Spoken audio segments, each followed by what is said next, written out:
अगर इस पृथ्वी के सारे लोग अगर तैयार हैं तो एक क्षण में सबको ईश्वर का दर्शन हो सकता है, एक क्षण में सबको मोक्ष हो सकता है, एक क्षण में सबको बोध उपलब्ध हो सकता है। आज हम लोग इस बात को समझेंगे कि वेदांत हैं, उपनिषद हैं, अवेलेबल हैं, गीता हैं, सब हैं, इसके बावजूद भी किसी को भी बोलना क्यों है?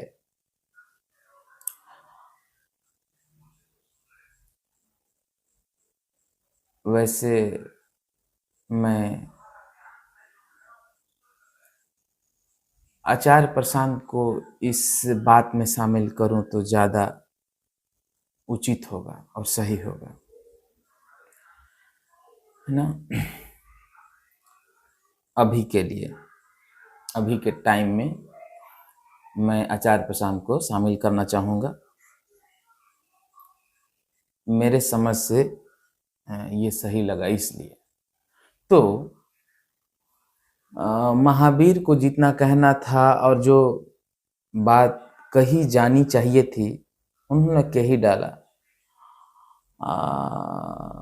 बुद्ध को जितना कहा जाना चाहिए था वो कह ही डाले, और कबीर साहब कह ही दिए, कृष्ण कह ही दिए, अष्टावक्र कह ही दिए,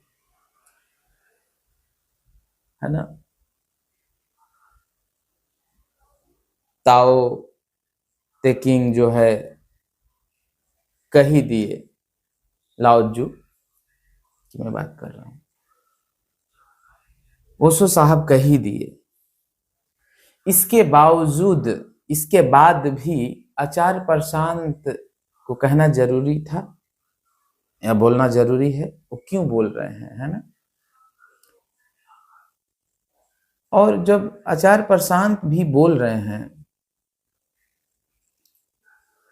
तो यही बात बोल रहे हैं कि इन सब लोगों को सुनिए, समझिए, है ना। इन लोगों को सुनने, समझने, पढ़ने से समझ आती है और समझ ही आपका सब कुछ करता कराता है ना। तो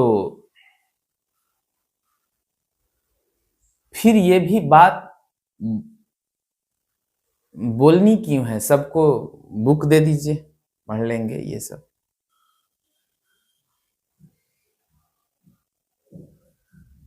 अब कुछ लोग जिन्हें बात समझ में नहीं आई,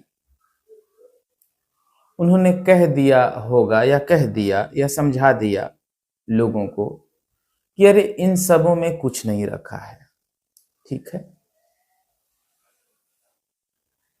तो आचार्य प्रशांत जैसे लोगों को लगा होगा कि नहीं नहीं, ये तो बिना जाने कह दिया, और बिना जाने जब कुछ आदमी कह देता है तो वो कुछ गलत ही बोल देता है ना।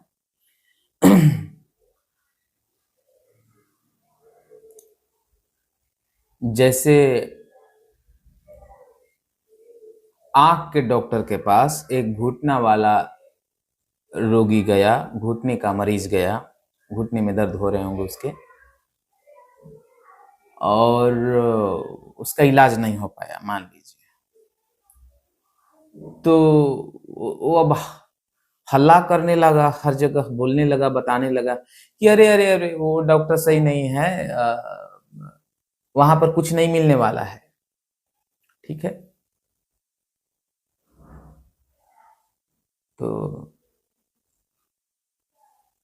लोग मान लिए यहाँ सही बोल रहा है, और लोगों को क्या दिखा होगा कि हाँ घुटने उसके दर्द कर रहे थे और इलाज नहीं हुआ, तो लोगों को मानना भी पड़ेगा। एक और एग्जांपल से समझिए कि मान लीजिए धन चाहिए, पैसे चाहिए, गाड़ी चाहिए, मकान चाहिए, कपड़े चाहिए, खाना चाहिए। अब ये सब चीज चाहिए और आप वेदांत पढ़ रहे हो, तो वहां तो जाहिर सी बात है कि नहीं मिलेगा। वहां धन कमाने की विधि तो लिखी नहीं हुई है, या मकान कैसे बनाए इसका तो उसमें स्ट्रक्चर और ये सब है नहीं। तो जो गलत बात फैलाए हैं उनकी भी मजबूरी ये रही है कि वो वहां पर वो चीज खोज रहे हैं जो सीधे सीधे दिख रहा है कि वो वहां नहीं यहाँ। और मुझे लग रहा है कि घर बनाने की जो बात अगर जिस किसी ने भी अगर वेदांत में खोजा होगा, मैं कह रहा हूं कि वो किसी घर बनाने वाले से पूछ लिए होते तो आपको उसका उत्तर मिल गया होता। वेदांत के पास जाने की क्या बात है, वो आप कैसा घर बनाओगे उससे वेदांत को कितना पैसा कमाओगे इससे वेदांत को, या फिर किसके साथ शादी करोगे, प्रेम करोगे, इससे वेदांत को क्या लेना देना है ना। ये तो साफ दिख रहा है, आपके आगे में है। पैसा कैसे कमाए इसके लिए वेदांत थोड़ी है ना। तो गलत प्रश्न, गलत जगह, गलत व्यक्ति अगर गलत जगह गलत तरीके से खोजेगा तो जाहिर सी बात है कि उत्तर नहीं मिलेंगे। उसी का परिणाम हुआ कि लोगों में गलत फैला दिया गया कि कोई भी चीज का नकली रूप आप देखें ना तो समझें कि उसका असली तो है, क्योंकि बिना असली के नकली नहीं हो सकते, नहीं हो सकता। तो फिर से हम लोग उसी बात पर आएंगे कि आचार्य प्रशांत बोल क्यों रहे हैं, है ना। देखिए,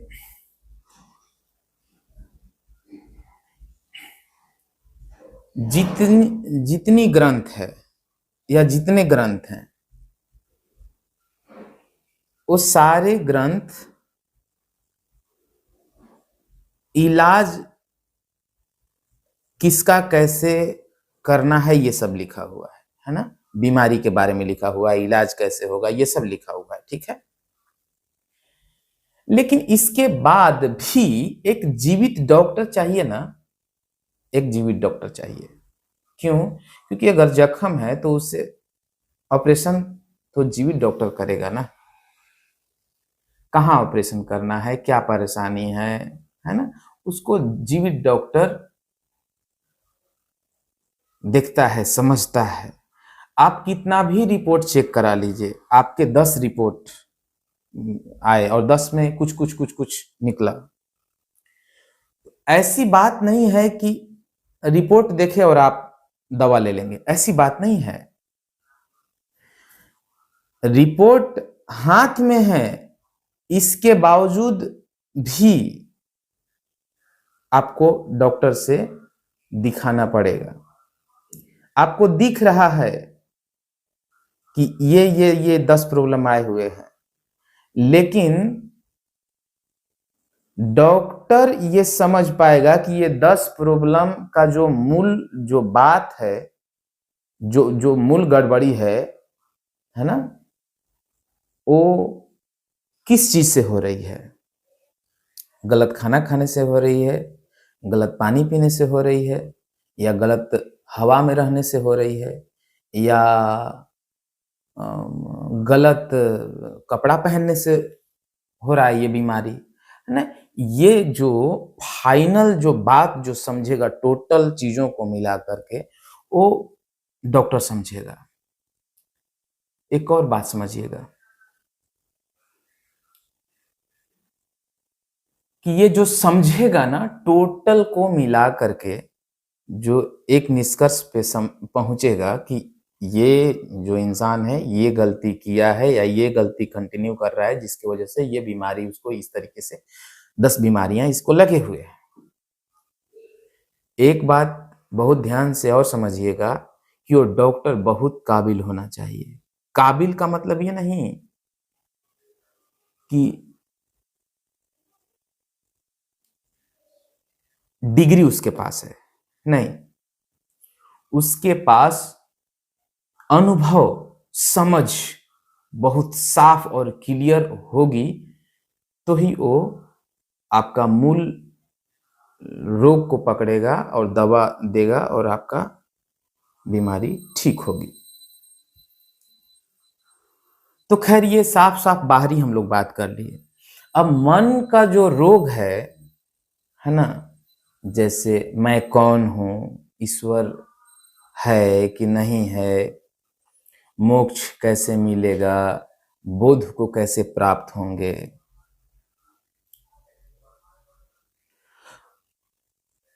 आप बहुत सारा डॉक्टरी का बुक पढ़े हुए हैं। जो मरीज है ऑलरेडी कुछ ना कुछ पढ़ लिया है, या फिर नहीं पढ़ा है, चाहे जो भी है, आधे अधूरे पढ़ा है। और आधे अधूरे अगर पढ़ा भी है तो उसको प्रैक्टिकली वो उसको उपयोग में नहीं लाया है। तो जो अब मन के रोग के जो डॉक्टर हैं वो आपको दवा देंगे। दवा क्या देंगे? अब एक और बात यहां समझनी होगी। जैसे आप कह रहे हैं कि मुझे भगवान को देखना है, भगवान से मिलना है ना? तो वो जो डॉक्टर है वो ये पूछेगा कि डॉक्टर भगवान से अभी के अभी आपको दर्शन करा सकते हैं, अभी के अभी, और सपने में नहीं और फिजूल बातों में नहीं, एकदम सीधा साफ अभी, इसी वक्त। जैसे कि कृष्ण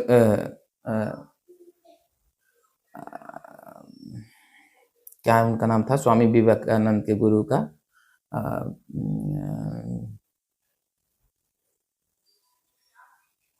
बहुत जरूरी काम चल रहा है, जब अभी बाद में आएंगे। तो कुछ नाम था उनका, स्वामी विवेकानंद के गुरु का, आप लोग देख लीजिएगा। वैसे अगर बात में याद आ जाएगी तो मैं बता दूंगा।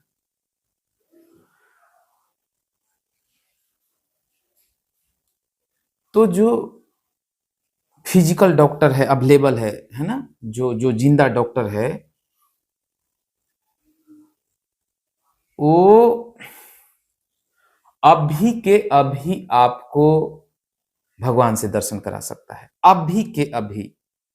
और ये मैं हवा में नहीं बोल रहा हूं, क्योंकि डॉक्टर किस काम का? अभी के अभी इलाज करेगा ना, अभी के अभी वो समझेगा या फिर आपको समझाएगा ना। और खासकर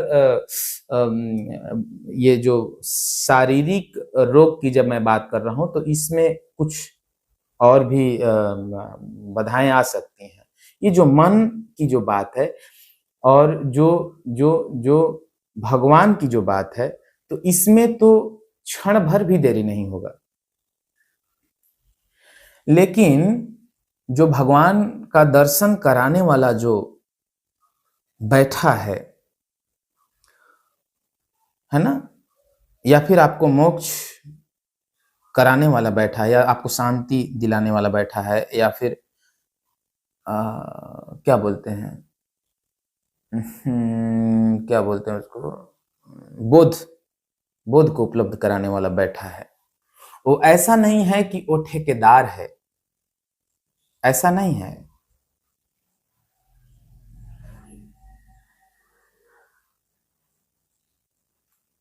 अगर वो चाहेगा तो वो तो अभी के अभी दर्शन करा सकता है। उसकी बस परेशानी इतनी है कि क्या आप तैयार हो, आप तैयार हो, तो अभी और इसी वक्त, न आगे न पीछे, अभी और इसी वक्त, बशर्ते आपकी तैयारी क्या है। क्योंकि जो हम लोग एग्जाम जो देते हैं ना, उसमें तो कुछ नियम कानून भी होते हैं। आध्यात्मिक क्षेत्र में ना कोई नियम ना कानून, क्योंकि ये इस दुनिया की बात ही नहीं है। बिल्कुल ये इस दुनिया के नियम कानून से ये बिल्कुल स्वतंत्र है ना, बंधन मुक्त है, हर तरीके से बंधन मुक्त है। इस फील्ड में की मैं बात कर रहा हूं। तो पहले आपको चेक करेगा घुमा फिरा के। कैसे चेक करेगा? अब वो डॉक्टर है, वो चेक करेगा, ठीक है।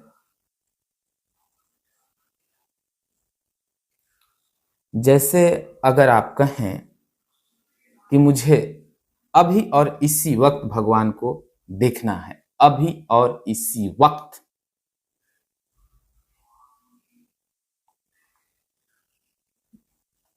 तो आप एक तो कल्पना कम से कम करके चलेंगे ही कि कम से कम मुझे आंख से दिखनी चाहिए, यह भी एक मान्यता है। कान से सुनाई देनी चाहिए, है ना, स्वाद आनी चाहिए, है ना, है ना। मैं कह रहा हूं कि अभी और इसी वक्त परम धाम को उपलब्ध हो जाओगे, अभी और इसी वक्त मोक्ष को उपलब्ध हो जाओगे। क्या आपकी तैयारी है उस एग्जाम के लिए? अगर आप कहेंगे हां, क्योंकि ठुसम ठुसी तो होता नहीं है कि मान लीजिए आचार्य प्रशांत के पास ज्ञान, ज्ञान माने क्या मतलब समझ है, या फिर और क्या उनके बारे में मैं कहूं कि मान लीजिए, अब समझने के लिए मानिएगा, ऐसा नहीं कि मानने के लिए मानिएगा।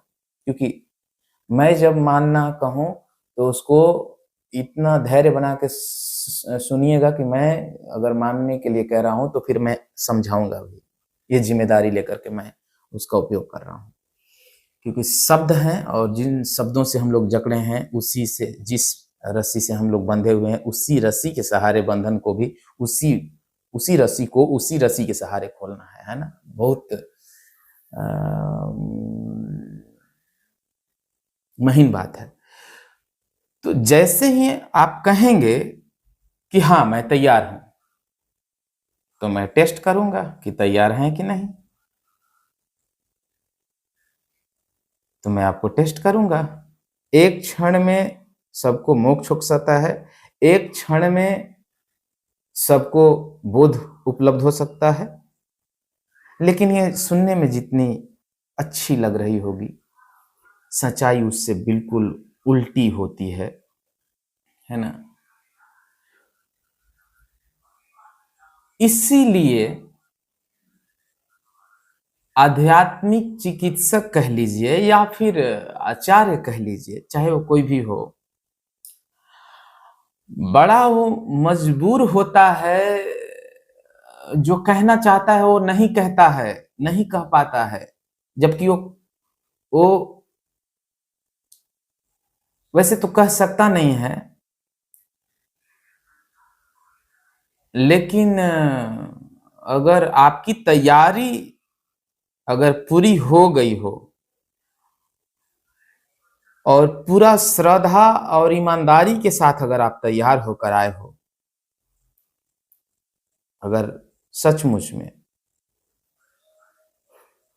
तो आपका उसी समय ऑपरेशन करेगा और उसी समय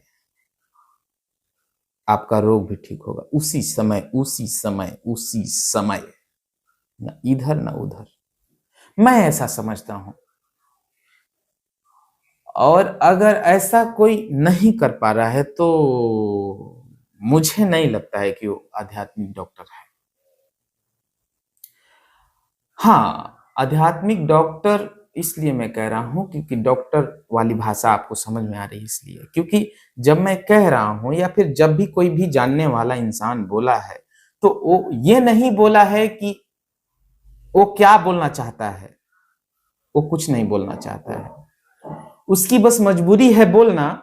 अब वो देखेगा कि आप किस स्थिति में हैं, कि आपसे क्या बोला जाए कि आप बात को समझ पाए। आपकी स्थिति, आपकी दशा, आपकी तैयारी डिसाइड करेगा कि मैं प्रश्न कैसा तैयार करूं, ताकि मैं आपको ताकि कम से कम प्रश्न समझ में आए, तभी तो कम से कम कोशिश कर पाएंगे आप उत्तर देने के लिए।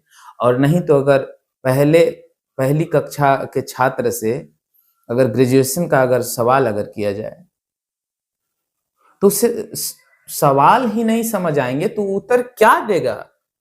कम से कम सवाल समझ में आने चाहिए, सवाल समझ में आनी चाहिए, है ना, कम से कम सवाल समझ में आने चाहिए। तो इतनी साफ और सीधी बात होती है, और जो मुझे समझ आया तो ये बात है। अब बताइए कि आपकी तैयारी कितनी है, अगर ईश्वर को जानना चाहते हैं तो, या मोक्ष को पाना चाहते हैं तो आपकी तैयारी कितनी है। मैं ऐसा बिल्कुल नहीं कहूंगा कि मोक्ष पाना भी एक लालच है, या फिर अगर आप अशांत हैं तो शांत होना चाहते हैं तो मैं पूछूंगा कि तैयारी कितनी है, शांत होने की तैयारी है, या फिर नाटक कर रहे हो कि मैं शांत होना चाह रहा हूं, है ना। तो अगर सचमुच में इस जीवन के उद्देश्य को जानना चाहते हैं तो अपनी तैयारी पे ध्यान दीजिए। अपनी तैयारी माने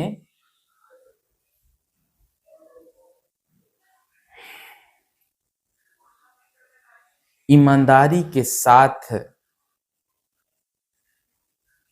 जीवन जीना, कड़ी मेहनत करना, कम से कम ये 2 चीजों पर काम करिए। और अगर ईमानदारी से अगर जीवन नहीं जिए हैं तो भी इस बात को कहने से वो जीवन ईमानदार हो जाती है कि मैं ईमानदारी से जीवन नहीं जिया हूं। ये मात्र कह देने से ही आपका जीवन ईमानदार हो जाता है, लेकिन मुंह से नहीं, भीतर से। अगर आपको कोई कहे कि तुम तो बेईमान हो तो आपको फिर बुरा नहीं लगना चाहिए, क्योंकि आपने बेईमानी का जीवन अगर जिया है और सचमुच में कोई आपको बेईमान बोल दे तो फिर आपको शिकवा गिला या फिर गुस्सा उस पर नहीं उठनी चाहिए। तो उसको मैं कह रहा हूं कि ईमानदारी से बोलना, ये बोलना ही आपके सारे पिछले बेईमानी का जीवन जिया हुआ ध्वस्त कर देता है। आप जैसे ही एक्सेप्ट कर लिए कि नहीं, मैं इस बिंदु पर मैं गलत था, जैसे ही भीतर कह दिए, किसी दूसरे को नहीं, खुद से कह दिए कि मैं इस बिंदु पर या इस बात पे या इस काम में यहां पर मैं गलत था, आप तत्क्षण उसी समय आप सही हो जाते हो। इसके बावजूद भी कुछ महीन कमियां हो सकती हैं जो आपको न दिखाई दे, वो गुरु को दिखाई देता है। वो गुरु को दिखाई देता है, मतलब गुरु मैं कह रहा हूं तो गुरु बाबा वगैरह मत मान लीजिएगा।